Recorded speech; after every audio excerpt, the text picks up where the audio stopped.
It gives me great pleasure to introduce my colleague, Joy H. Calico, who's a professor of musicology and our director of graduate studies in the musicology department. Her scholarship focuses on interdisciplinary Cold War cultural politics, opera since 1900s, and Arnold Schoenberg. Please, let's welcome Joy Calico.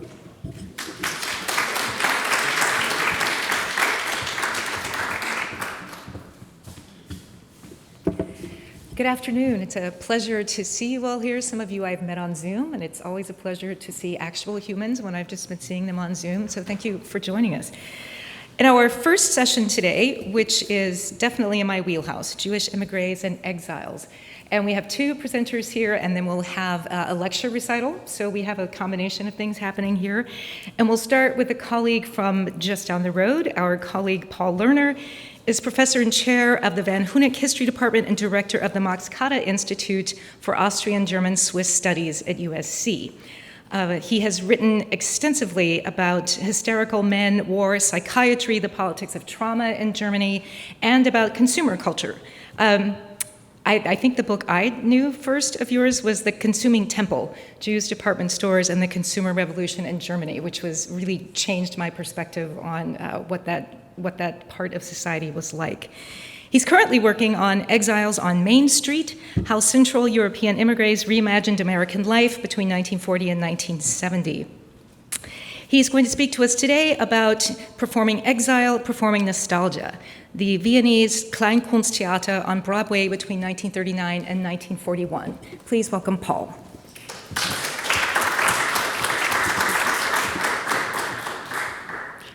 Thank you so much, Joy, and thank you, Mark. I'm really delighted to be here. Some of you have heard a shorter version of this paper, but I hope that I'll be able to present some slightly different material today as I've given a kind of a more extended play. And I'll try to not go on too long because I'm eager to hear comments and feedback of all sorts. So as Joy just mentioned, I'm at work on it. I've been working on for a while, a book project about a cohort, I'm calling them, of Central European emigres. Almost all of them are Jews, or married to Jews, or identified as Jews one way or another. So I'm going to often just use shorthand and talk about them as German-speaking Jews or Central European Jews. And I'm really interested in the way that the kind of emigre expert knowledge they bring with them to the United States, and how the American household for many of them becomes a site of intervention for their expertise. So what does that have to do with this story today? A lot, actually, but maybe in some surprising ways. So that's what I'll start to get at. If you can come in and sit down, don't worry about disturbing. I'm following then a cohort of Austrian, in this paper, Austrian Jewish emigres who narrowly escaped Hitler's grasp and just a few months later found themselves performing on Broadway. Life in exile, I argue here, itself can be seen as a kind of performance. And Victor Gruen, who is an architect and urban planner, who's very much at the center of the story that I tell today, along with this troupe of emigres, exiles, and refugees, were constantly performing roles for their survival and the advancement of their careers. So here I hope to shed further light on these now forgotten Broadway performances to understand both their meaning for the refugee artists involved in them and their reception by American audiences. So Victor Gruen, or Grunbaum, as he was born, who achieved fame in American emigration as a designer of shopping centers, amusement parks, and revitalized downtown cores, was a creature of the theater. As his fellow Austrian émigré, the designer Victor Papenek noted in his influential Design for the Real World of 1972, many of the most significant American designers of the post-war era, including Norman Bell Geddes, Raymond Loewy, etc., had their roots on the stage or in shop window display, and revealing linkages between theatricality and marketing, performance and product presentation. Scholars, including myself, have elaborated on this theme and drawn connections between the presentation of goods and the stage, viewing the shop window as a space for the staging of consumption and portraying the department store as a kind of spectacle. So for a community of emigres, I'll just very quickly say that as I was at the Library of Congress several years ago doing research in Victor Gruen's papers, I came across, well, I had known about his theater background, and I knew that he performed on Broadway because it's mentioned in passing in a biography of him, but it's really only given a couple sentences. And I discovered at the Library of Congress, and I'm really kind of calling attention in my slides to where these sources come from. There are file folder after file folder of documents, playbills, scores, and some, well, not quite complete scores, but a little bit of sheet music and images, photographs from these performances. So this really I asked myself a few years ago, what am I going to do with this stuff? Because somebody needs to write about this, right? So I don't have a background in musicology or performance studies or theater studies, but I've been trying to catch up as much as I can to tell this story. So for a community of émigrés, having navigated the strictures of Austro-fascism, having just survived the perilous flight from newly annexed Austria, while friends and family members faced persecution, deportation, and death, and struggling to acclimate and make ends meet in the new world, why did theatrical performance take on such urgent existential importance? Most striking to me is the way the content of these productions directly mirrored and staged the experience of exile and the experience and condition of exile and the pathos of estrangement from their native Vienna. It turned out that Viennese Kleinkunsttheater could scarcely be adapted for the Broadway stage without serious revision and a reorientation of its political valence, turning formerly biting political critique into a gauzy blend of American patriotism and nostalgia, defanged for the New York audience. The two Broadway musical productions I discuss, as I suggest in this paper's conclusion, can be seen as a way of writing and communicating the life experiences and liminal positionality of the performers, perhaps of repairing some of the trauma of displacement and creating new cross-cultural connections and pathways of integration. For Gruen, these connections run particularly deep in ways that I think are insufficiently developed by his biographer and the other scholars who've talked about him. Take his work, some of his early architecture work in the New York period. This was the Barton's Candy Store, for one, was commissioned by a fellow Austrian émigré who found him in New York and who'd admired his work in Vienna from before. And for this Fifth Avenue store, Grünbaum, as he was then still called, created a kind of atrium to shield pedestrians from the elements as they admired the goods in the large vitrines. The objects, Gruen noted, were illuminated by hidden spotlights, quote, as was used in the theater. Not only did theatricality inform his retail design work and the way he discussed it, but the theater was his great passion from early childhood on, and it was around the theater that his political engagement, early design ideas, arguably his Jewishness, and ultimately his identity as an exile or refugee came together. Drawing from the book project I mentioned earlier, this presentation attempts to explore these connections beginning in interwar Vienna and moving through the 1930s and early 40s to Gruen's New York exile, where he and his colleagues brought a form of Viennese vernacular performance to the Broadway stage, literally performing their exilic status before American audiences. So I'm going to summarize quickly that I'm trying to kind of get emigration history and migration studies on the one side in dialogue with performance studies. And I have to admit I haven't gotten very deep into my kind of attempt to understand the field of performance studies, but I do take some key concepts and kind of thinking about the performativity of what's going on stage, speaking to kind of larger ways of, I don't want to use the word passing because I think that's a dated approach, but kind of performing new identities or shifting through various identities. The performances among this cohort of émigrés, exiles and refugees were a constant, necessary for their survival in some cases and helpful for their career advancement. And they were also frequently performing in a more literal sense for each other. Birthdays and occasions, and you see so much evidence of this if you look through the private papers of some of these figures, birthdays and other occasions were always celebrated by poetry, song, and dance, replete with German-English wordplay, occasional Yiddish wordplay too, and revelry. Scraps of these playful and often subversive performances, sketches, poems, scrawled on napkins, dog-eared scripts, etc., can be found in the papers of many émigrés, whether or not stage or screen performance was their primary occupation. Okay, so let's turn to Gruen.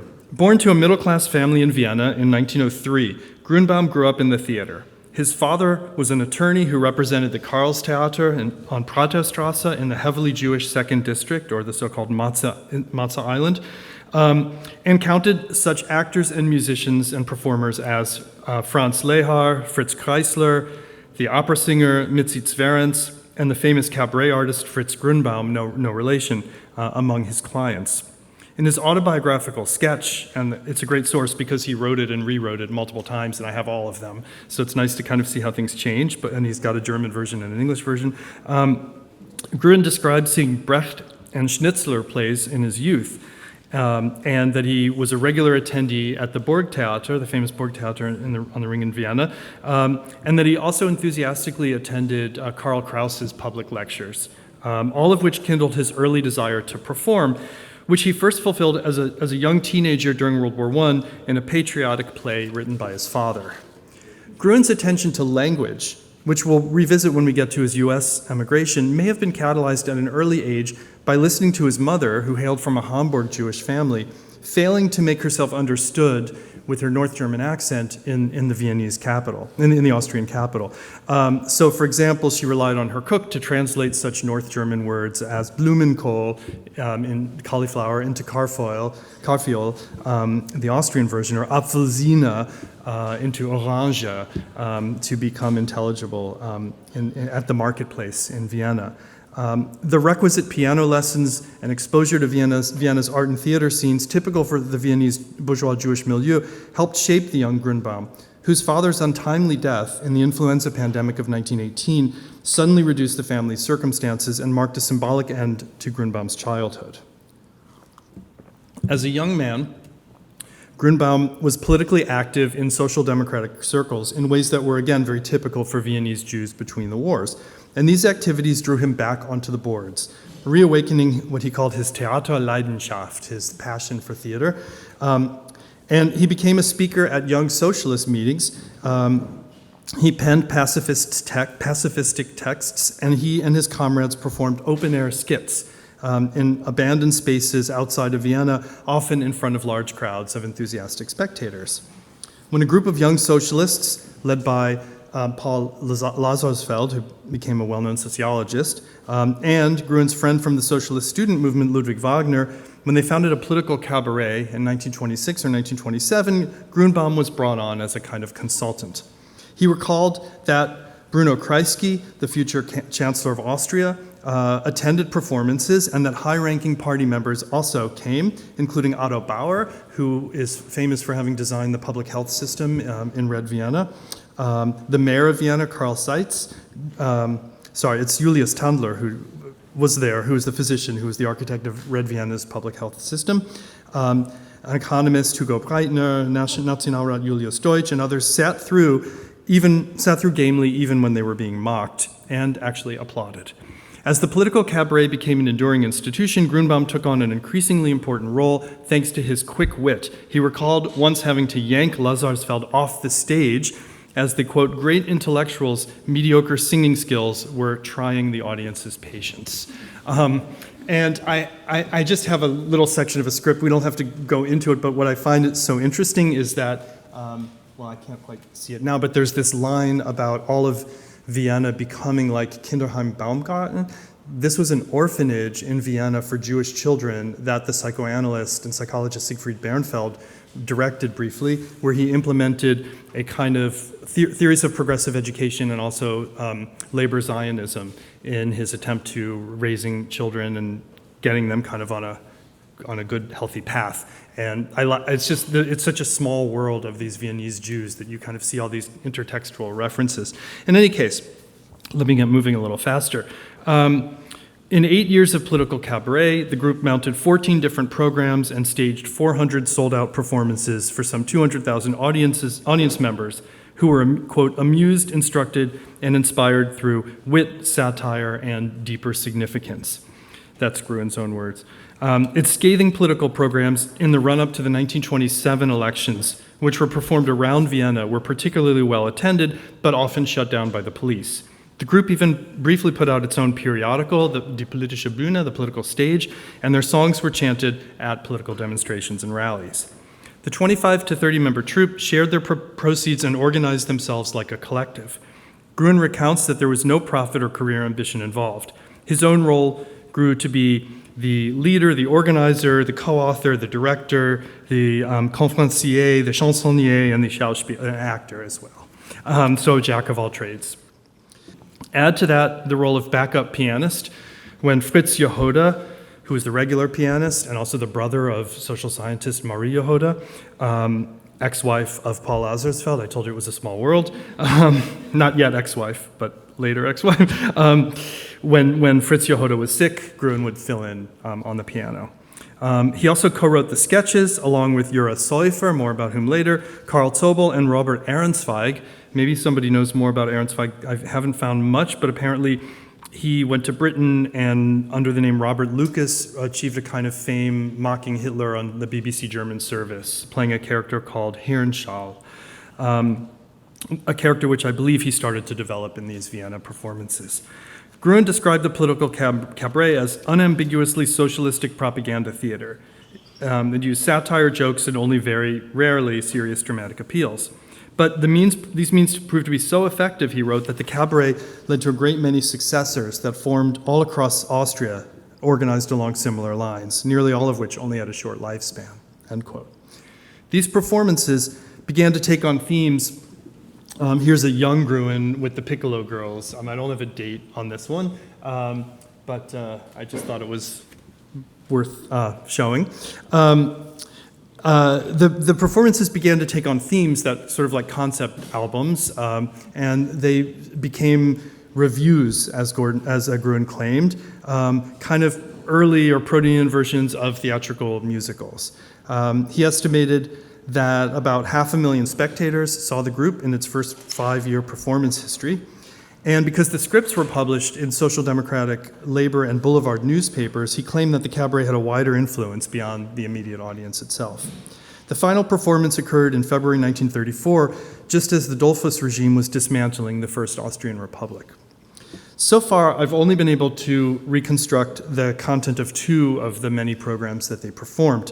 In 1932, the group went on stage with its 230th performance about this is a story of a sort of canard where a Viennese scandal sheet, like a yellow journalism kind of newspaper, revealed that a cure for stupidity had been invented, and it's called Klugolin, a play on the German term Klug for intelligent. And rumors about Klugolin spread like wildfire throughout the city, but the elites tried to suppress it, because the conservatives worried that if Klugolin got out, nobody would vote for them anymore. So no comment about our world today. So who would vote for them if stupidity has been killed off, it says in the script. A reviewer in the magazine Der Kuckuck praised the production's, quote, excellent performers, exquisite scenery, tasteful costumes, bubbly girls, and lurid couplets. Another production called MM1, Maschinenmensch 1, which debuted around 1933, close to the Nazi seizure of power in Germany, tells the story of a Professor Electron who invents a robotic worker who never demands better wages or wages at all, never strikes, never thinks of his own or its own conditions. And this character, this robot, catches the eye of an aspiring authoritarian dictator, played by an actor wearing a Hitler mask. So this kind of thing, it sounds so silly, but in 1933, this was no joking matter, but of course that's why they're dealing with it this way, because you can't deal with it in a more serious and straightforward way. Changing political conditions brought new challenges to Grunbaum's circle, both within and outside of the theater. He was arrested one night for removing anti-Semitic posters around Vienna, and he spent the night in jail. The Dollfuss government prohibited representation of foreign leaders in theatrical performances in 1933, which led to the arrest and temporary detention of one troupe member, and I think that's Ehrenzweig, in his Hitler role. The regime also prevented the group from performing at large venues, banishing them to coffeehouse basements and clandestine performances. So they've really, starting in 1934, they move kind of below the radar into small, dispersed venues and much smaller crowds. So political cabaret really came to an end in 1934 with the Austro-fascist regime, at which point Gruen shifted his energies to this kind of Kleinkunsttheater, small art theater, and where references are very sort of nods and winks and elliptical rather than explicit and direct. And because Gruen was known to authorities, he had to participate anonymously under various stage names. But his cooperation with multiple small theater groups helped the architect make connections with a great many artists whom he would meet up with later in New York exile. The Fledermaus, which is the Kleinkunsttheater art historian Elena Shapira has suggested in a treatment of Vienna's Café Fledermaus, which is a slightly earlier iteration of the genre, can be seen as a way of coping with the incompleteness or failure of Austrian Jewish acculturation or assimilation through innuendo, nods, and winks, inside jokes of the sort that Mary Gluck documents in her brilliant treatment of Jewish humor in Budapest. Seeing the writing on the wall, on March 11, 1938, Grunbaum and his then-wife Lizzie incinerated the materials from his 8 years of political cabaret, which is one reason why we have such little documentation, along with the rest of his anti-fascist writings and his contributions to the political stage. They immediately made arrangements to leave the country, aided by the actor Ruth York, whom Grunbaum had met on a train in France. And after a terrifying 3 months under Nazi rule, the Grunbaums slipped out to Zurich, made their way to Paris, and then reached London, where they embarked on the steamboat to New York. Amid the coming Anschluss, Grunbaum had vowed to his theater, so back up just a few months, Grunbaum had vowed to his theater friends that he would form a theatrical group with every one of them who could make it to New York. As he later recounted, quote, "And so they began to report one after the next, and they reminded me of my promise." In retrospect, it seems miraculous just how many of Grunbaum's friends and associates were able to reach New York.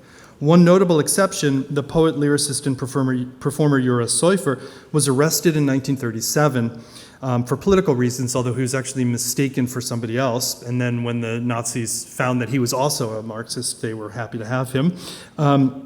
He was arrested in 1937 and he died of typhoid in Buchenwald 2 years later. The actor Liesl Neumann, who was married to Bernfeld, whom the psychoanalyst whom I mentioned earlier, recounted how the cast had waited for Seufer with a suit for him at the ready since the radical poet never had proper clothes with him. As they fled Vienna in 1938, the group members duplicated their scripts and packed them up as newspapers in packages that they sent out to Prague, Zurich, and other cities outside of the Reich.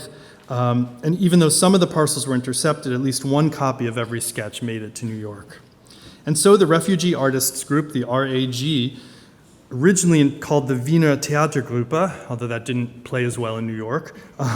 So the RAG wasted no time in forming itself and getting to work. Herbert Berghoff, an Austrian-born actor who'd performed with Max Reinhardt in Vienna and then in Berlin before the Nazis came to power, served as the director. Even with day jobs in shops, factories, and households as nannies, dishwashers, and architects, the group began adopting their material for the New York stage, with help from American colleagues. Initial plans to perform in German were shelved, and the performers began working intensively on their English pronunciation with the services of Arthur Lessig, an actor, speech therapist, and theatrical coach, who later himself appeared in film and TV, and worked with such performers as Martin Sheen, Mike Douglas, and Faye Dunaway. Lesak's instruction paid particular attention to the elusive th sound, as well as D and T, and involved repeating such practiced tongue twisters as, okay, hold on here.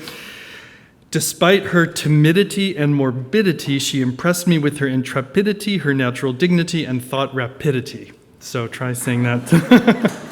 Okay, but if I were a native German speaker, that might be a lot more challenging.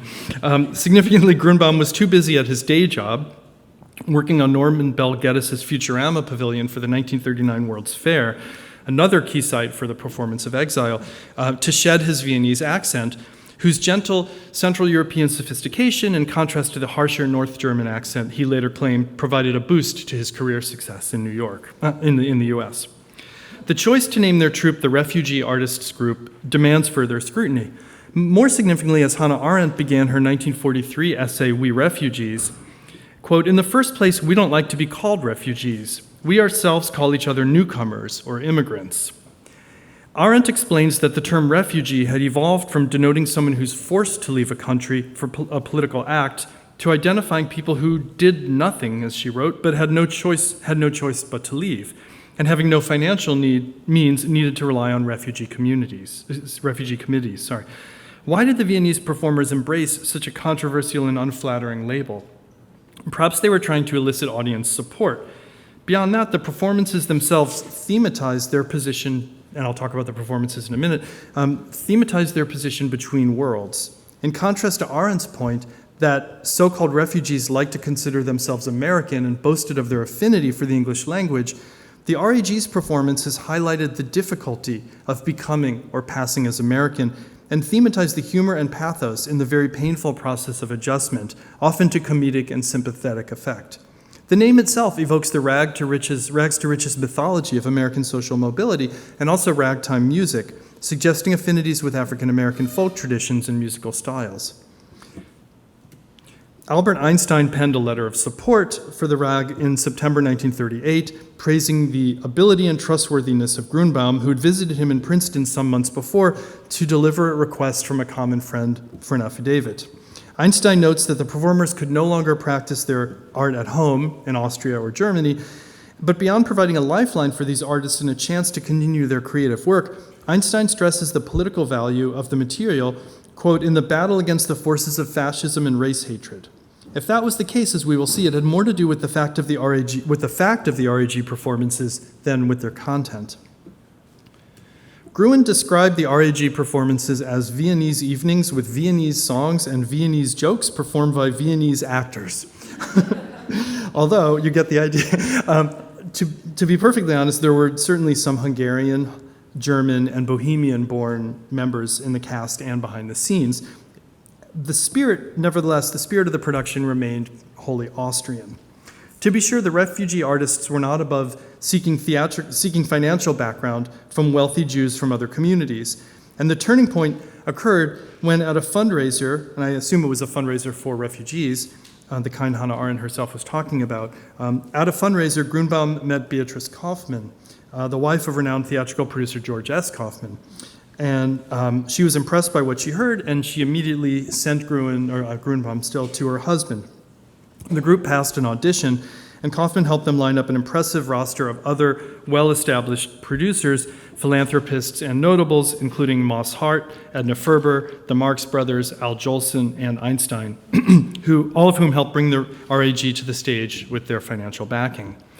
Kaufman persuaded the troupe to set their sights on a Broadway theater. They landed at the Music Box, which had been built for Irving Berlin and Sam Harris in 1921.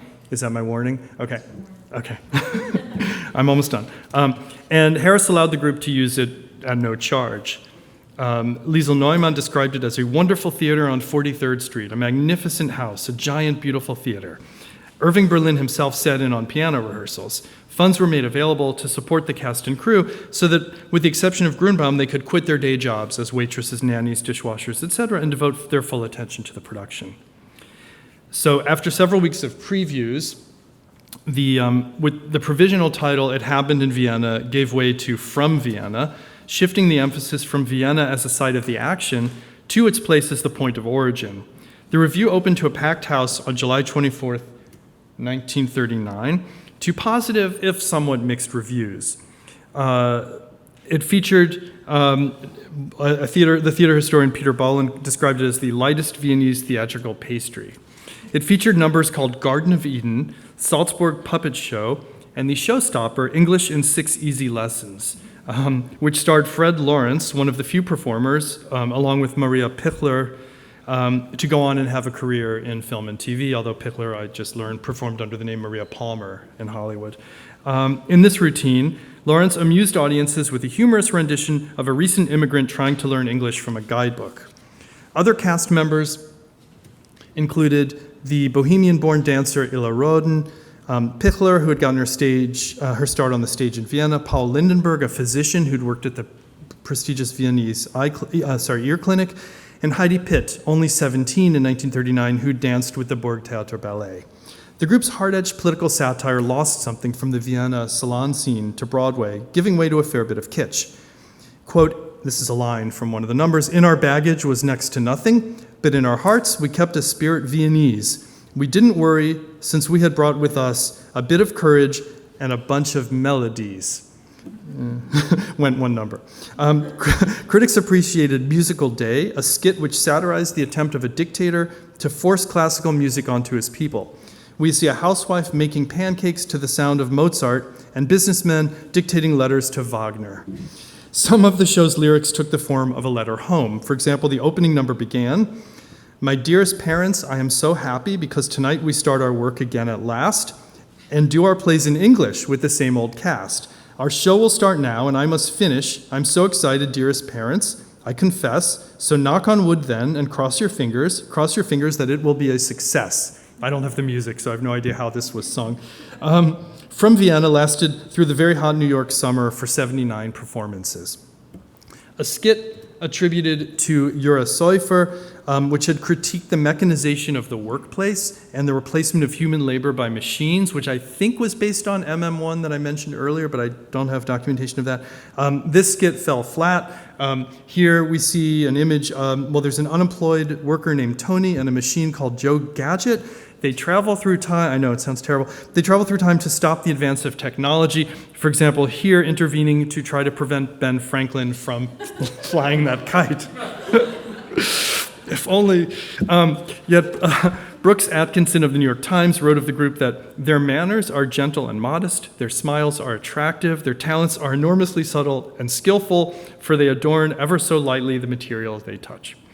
The RAG mounted their second and final production, Reunion in New York, at Broadway's Little Theater in February 1940, a smaller venue more suited to the intimate material.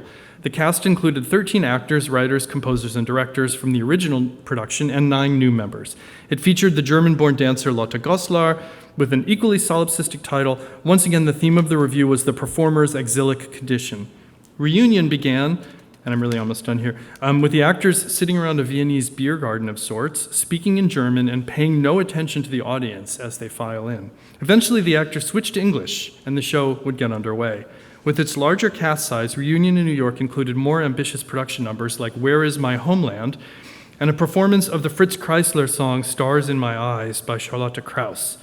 The show also featured several American comedy routines and True or False, which is a very bad pun, which for at least one New Yorker critic found somewhat, the New Yorker critic found somewhat ill-advised, even as he admired the, quote, native songs and dances from Austria. So it's, I think, instructive to compare these performances to the film Casablanca, which the film scholar Noah Eisenberg has written about, I think, in very instructive ways in his 2017 book. Casablanca can be seen as the quintessential refugee film. In the RAG's Broadway performances, then, immigrants and refugees were performing versions of their own status and situation, yet unlike the fairly cosmopolitan pan-European cast of Casablanca, the RAG consisted almost exclusively of Austrian refugees, a group which remained somewhat distinct by choice from other communities of Jewish and German-speaking emigres and exiles in the period. Notably, in neither of these performances nor in Casablanca is there any reference to the Jewish background of the great majority of the performers and characters. This, of course, shouldn't really be such a surprise since Broadway wasn't quite ready for this. I'm just going to condense this a little bit. And I'm following the work of Andrea Most here. I consider these performances as what she describes as an example of theatrical liberalism, where acting and escape are thematized and become part of the text in American and European Jewish performances. The closest the group came to openly addressing Jewish identity, or indeed the unfolding catastrophe for the Jews of Europe, was in their performance of a song written by Jura Seufer while he was imprisoned at Dachau before he was sent to Buchenwald, where he died, a song he'd called Arbeit macht frei. His fellow inmate Herbert Zipper, who ended up in Chicago, wrote the music. I'm not going to play it because of time, but the RAG translated Seufer's words into English as the Dachau song, and Berghoff sang it in English and in German in this performance. But this is the plaint of anti-fascist activists who at this point were targeted for their political affiliations more than their Jewishness or racial or ethnic identities, right? So it's again a kind of political song by a leftist anti-fascist, which is then kind of evolves a little bit as it gets to the American stage. Although Berghoff told an interviewer that he hoped the RAG would be a permanent fixture on Broadway, the group disbanded after Reunion in New York's several months-long run. Everyone tried their luck out on their own. Some members, like Grunbaum, had by then achieved success in their own careers, and in his case, it took him out of New York to Los Angeles and ultimately back to Europe. But beyond that, it seems like clear that the moment had passed. Viennese Kleinkunsttheater had fit awkwardly on the Broadway stage. Its dialects and political references made no sense outside of the Austrian context. And furthermore, the battle against Austrian fascism had been lost, or had been transformed from an internal struggle within Austria into an international one, from political conflict to war, from Marxist anti-fascism to support for American liberal capitalism. Its intimacy did not translate well to these large Broadway theaters. Remember, these performers had been working in basements and little coffee shops outside of Vienna, and here they are in the center of New York City. What these productions dramatized was a profound, a fleeting moment of transition between Austrian and American life, in which several dozen fortunate and talented writers, musicians, and actors drew on their own sense of displacement to perform the condition of liminality, the state of being homesick for a place that doesn't want you, in a safe place where you don't necessarily want to be. They presented a sanitized, nostalgized Vienna of song, schnitzel, and schlag, rather than the realities of either Red Vienna or the ceaseless political conflict and strife that had characterized their last years at home. The stage, in this brief moment, allowed unique ways of expressing the experience of being caught between two worlds. Performing Vienna in New York kept a vanished or imagined Vienna alive in the hearts and on the lips of some of its casualties, preserving a phantom Vienna that eased the process of adjustment to a new country and culture. For Gruen, quote, "It was not, as the Nazis insisted, that Vienna was too Jewish, but that the Jews were too Viennese." Thank you.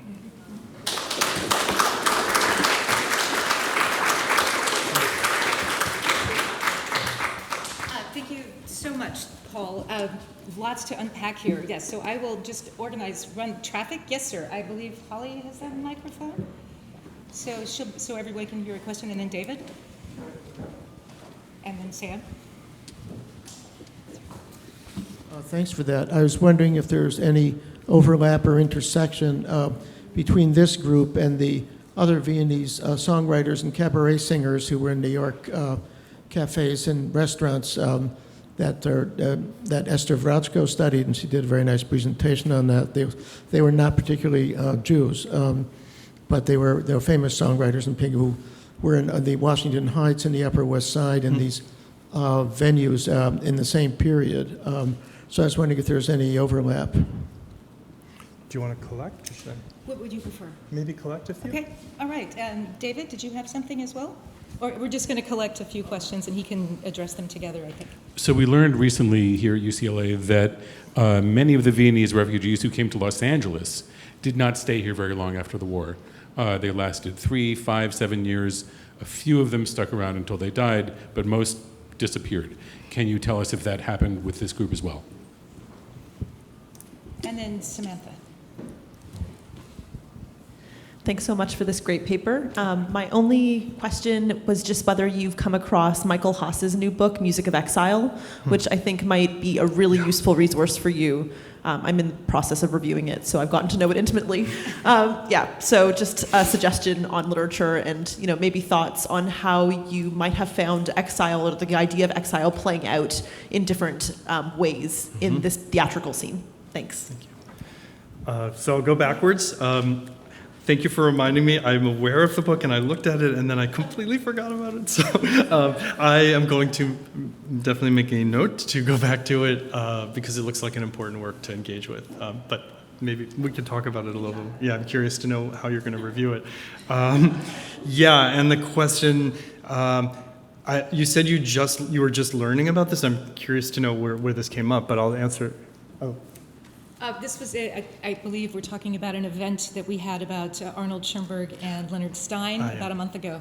Yeah. That makes sense, yeah. So that's absolutely true of the New York scene and the people that I've been studying too. Many of the, because this is just a kind of spin-off, this isn't really where most of my research is. In the project, the various other projects that I'm a little bit more focused on generally, when these emigres and refugees became successful, they often became kind of international. So Gruen, for example, in the, I forgot which year right now, but in the 70s, he opened a Vienna branch of his architecture firm, which was based in LA, and went back and forth for a little while and then moved to Vienna. And some of the other people I study also went back to Switzerland, Austria, Germany, and More, I think there are a few things. I mean, for Gruen, that story is a bit particular to him because he, as I mentioned, he was an architect and urban planner, and he, at least the way I'm framing him in my work, he kind of did battle with the automobile and automobile culture in the U.S., and clearly he lost, right? But he was trying to create pedestrian spaces and come up with alternatives to driving, which even back in the 60s he was saying was environmentally destructive and dangerous and very inefficient. So that's what his mall architecture is about, and then his urban revitalization programs were about creating walkable spaces in downtown cities, Fresno, Rochester, New York. He tried in Fort Worth, Texas, but that never got realized. And in all these cases, he kind of realized that he was not going to get anywhere in the U.S. because there were just the forces, the petroleum industry and so forth, were too powerful. But he was much more successful in Europe, where he went back and started protecting pedestrian spaces in European cities. And I think that's very typical that American conditions were frustrating for a lot of these people.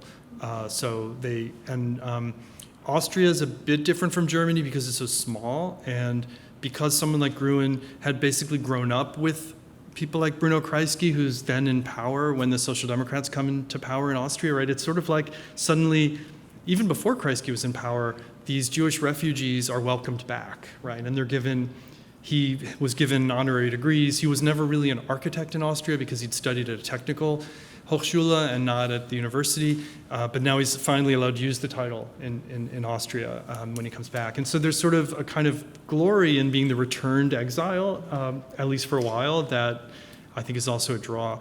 And then I don't know much about the other Viennese performers around New York.